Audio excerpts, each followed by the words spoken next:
Here we will be continuing with iMovie. We will take a look at the process of adding and editing video to get to your final product. Down here in the video storage area, you have a couple of options to import it. You can click and simply drag the entire project file into the recording, or you can select portions of it. Here I'll select just this first portion of the video and simply click and drag to put it into the movie project.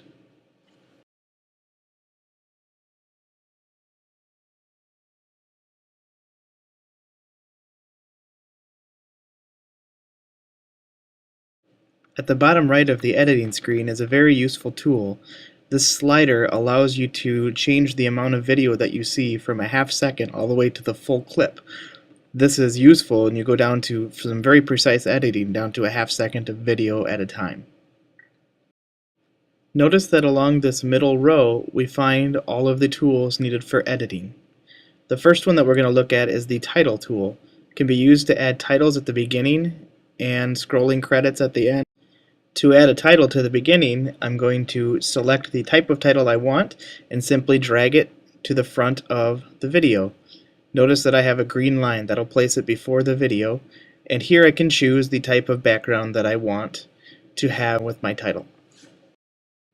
Once I select the style that I like, I can then go over to the video display area and highlight the text that I would like to change. Notice in the project bar the text area is also highlighted. I can also change the duration of how long the title or text is displayed by clicking on the blue box and going to Clip Adjustments. Alternatively, I can also go to the icon with the eye in it for Inspector and get to the same location. So I'll change the duration to 5 seconds, and I can also go back into that background if I don't like just black, and I can change that to another background at this point as well.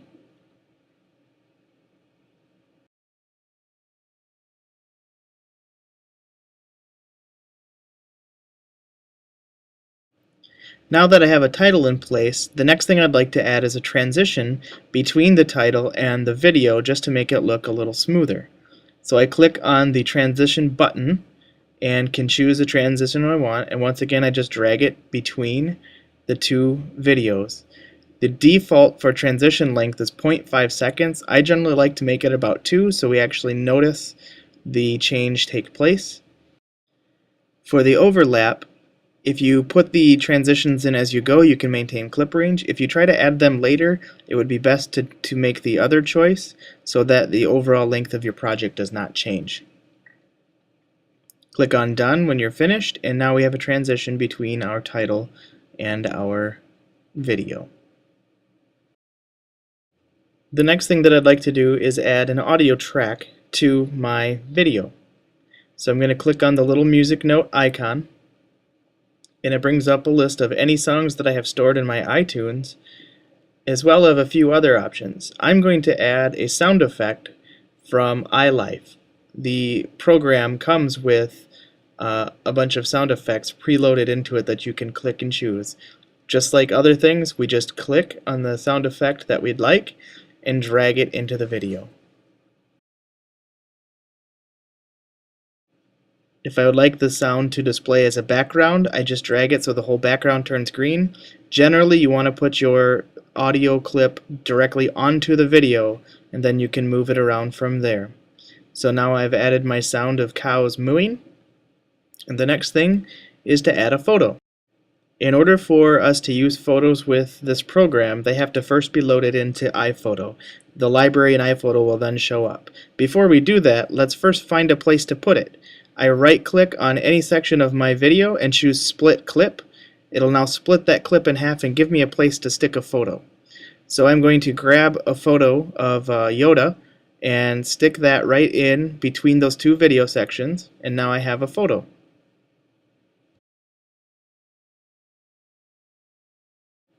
Now that my photo is in place, the next thing I'd like to do is add a transition to both sides of it, just to make it a little more smooth between the video and the photo.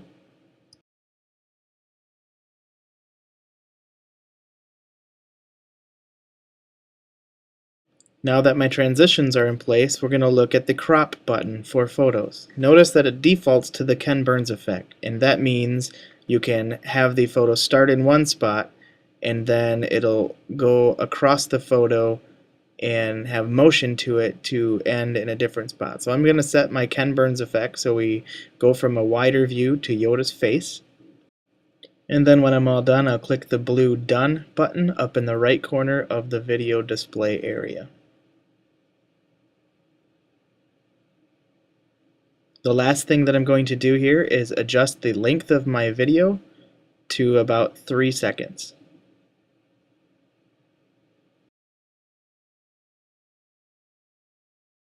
After that little bit of editing, here is the end result.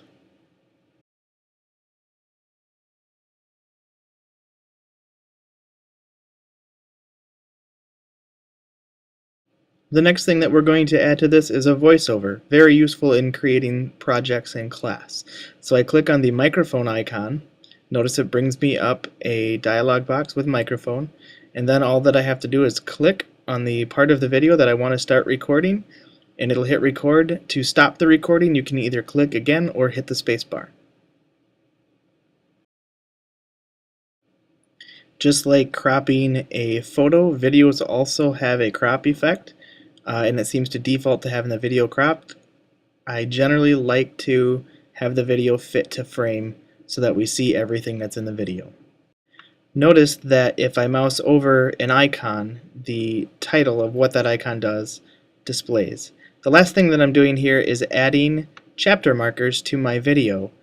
This would be useful if you go back and put this into iDVD or some type of DVD program. It'll separate chapters. So I'm putting chapters around my Yoda picture so that I could jump to that or skip by it by skipping chapters.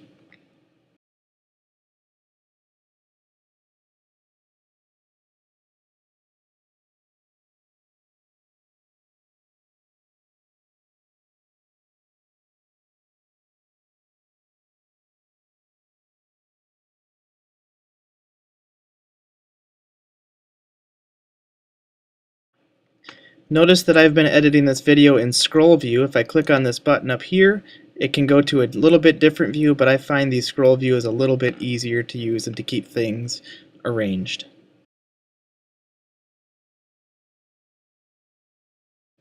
Now that I'm at the end of my video, I'm going to go back and choose the title and add scrolling credits to the end. Once again, I click and drag it so it's just behind the video. I can choose my background and edit the text to display scrolling credits at the end of the movie.